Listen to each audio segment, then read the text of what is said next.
Okay, I'm going to do a short video on this idea of preparing for Chapter 7, IRADS and TRADS. And the first few questions here deal with examples of a stable process. So if we look at this for a second and come over here to section 7.1, the first section of the chapter gives examples of stable and unstable processes with and without variability. So if you look at each one of these cases and try to understand what the difference is between these cases in terms of stability of the process and variability, then you should be prepared for these questions. The next bullet here is what happens to in-buffer inventory and flow time when a process is at 100% utilization and there is variability in either the arrival process or the processing time. So that's going to be section 7.2. And what we're after here is what is this relationship? There's a case 5 and a case 6 here. Here is the situation where there's 100% utilization and there's variability. Guess what happens to the in-buffer inventory in that situation, as this graph shows, right? Guess what also happens to the processing times? There is a very close correlation between the in-buffer inventory and the flow times in this kind of scenario. So you want to read up more about that, understand some of the more details about that for section 2. What's the main reason for having safety capacity? This talks about safety capacity farther down here. Safety capacity as a concept is here. Safety capacity creates stability. And this section here talks about the main reason for having safety capacity. And you can see here the difference for this same case 6 with safety capacity of just 1.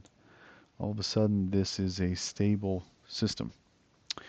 Even though a queue does go up to, what's that, 23 looks like, it is a stable system.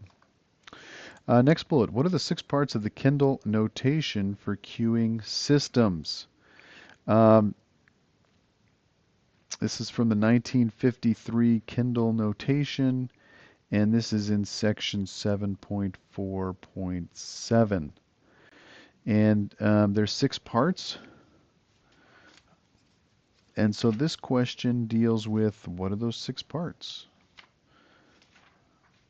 So if we go to 7.4.7, let me bring that up here.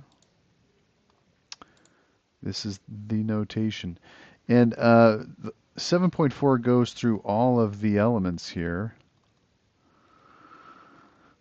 individually, and then 7.4.7 puts them all together into this notation. So there's 6 parts to this. What are these 6 parts? And that's what that question is dealing with, and that's in 7.4.7. What are the 3? Am I supposed to go through each one of these? You're going to read this, right? I assume you're going to go ahead and be like, oh, Brother Chapman, I should totally read this in preparation for my IRAT and TRAT. That's what you're thinking right now, right? I think that's what you're thinking. Or are you thinking, Brother Chapman, can you just tell me on this video because I don't have time to read? Maybe you're thinking that too. I'll let you read it. How about that? What are the 3 ways to check if a distribution follows the exponential distribution? So this is in section 7.4.1. We've talked a little bit about the exponential distribution from chapter 3, forecasting. Specifically, here is the section on exponential distribution. Here's some brief bullets on interesting features. Here's the lambda. Here's the coefficient of variation of 1 for the inter-arrival times. And then down here below this is where it talks about the 3 ways to check, to see if a distribution follows the exponential distribution. And it gives an example here. Here's a histogram of the yacht club, and this histogram and this exponential distribution line says it's a reasonably good approximation. Here it is right here. Reasonably good approximation for the inter-arrival times at Michigan Yacht Club. So that is one of the three. The other two are right here, which directly answers these three ways. Finally, the last bullet, what is the relationship between utilization, variability, and in-buffer inventory? Section 7.5. You want to read both of these sections, get a pretty good understanding of this one. We'll talk about this in our application exercises.